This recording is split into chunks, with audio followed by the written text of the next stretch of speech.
Merci Madame Le Dain, la parole.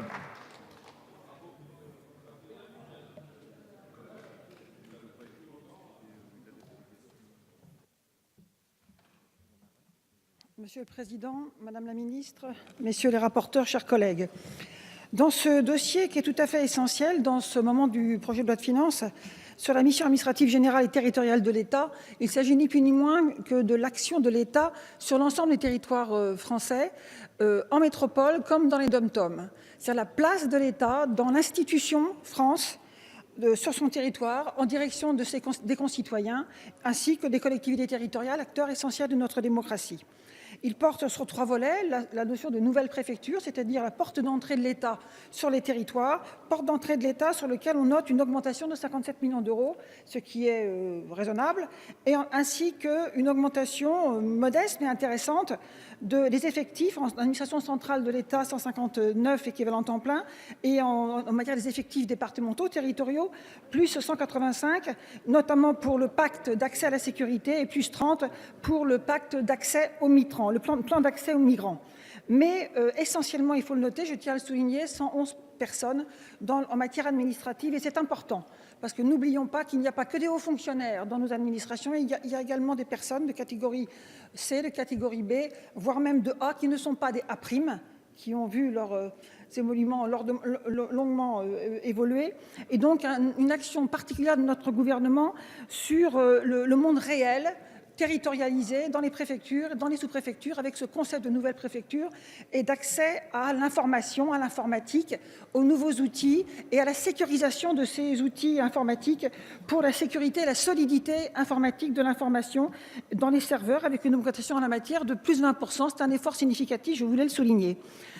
Autre point également qui va toucher des choses importantes qui ont été évoquées ici à travers les centres d'expertise et de ressources des titres, ça a été longuement évoqué, sur la question des cartes d'identité, des permis de conduire, des passeports, de manière à avoir des fichiers stables, solides, conformes, sécurisés, en faisant a priori confiance aux dispositifs et aux systèmes, aux autorités indépendantes qui sont chargées de les contrôler et de les entendre. Nous avons là un texte qui porte une évolution, qui prend acte du monde numérique, du monde digital dans lequel nous vivons et qui ne fait pas l'impasse sur cette réalité. J'en viens donc à mon deuxième point qui est sur la question de la vie associative, culturelle et politique. Et notamment, sur le plan culturel, je voudrais souligner l'effort important qui est fait avec quand même plus 100 millions d'euros en direction de tout ce qui va tourner autour du culte musulman et notamment avec un effort substantiel en direction de la recherche scientifique dans les universités françaises sur la question de l'islam de France et de l'islam en France, ainsi que des aides publiques à l'essor d'un islam démocratique et intellectuel, moral, proche comme peuvent l'être d'autres cultes en France depuis l'installation de la loi de 1905 puis du Concordat. Nous avons là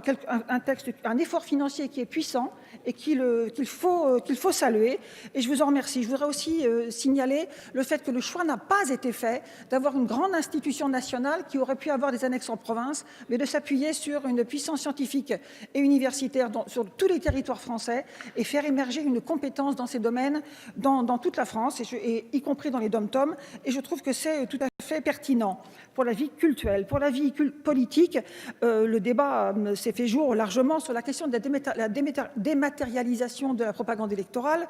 En ce qui concerne le groupe socialiste, écologique et citoyen, nous n'y sommes pas favorables. Nous n'y sommes pas favorables pour une raison très simple, c'est que nous considérons que l'immense majorité de la population ouvre les enveloppes électorales qu'elle reçoit régulièrement, lit les textes et fait les différenciations. Souvent, les gens ont leurs idées au départ, mais ils aiment aussi connaître les idées des autres et la manière dont elles sont formulées. Et c'est ainsi qu'une démocratie se nourrit, et pas seulement d'injonctions médiatiques,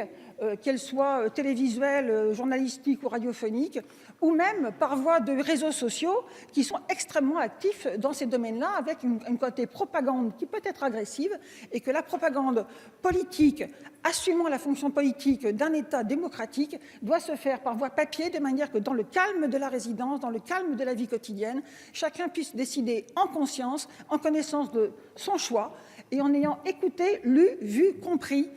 le choix des autres, parce que les autres auront fait l'effort de l'écrire et de le formuler sur un format accessible et pas seulement sur un écran, parce que tout le monde n'a pas un ordinateur par personne et par adulte et citoyen dans chaque foyer, et tout le monde n'a pas accès à un Internet solide.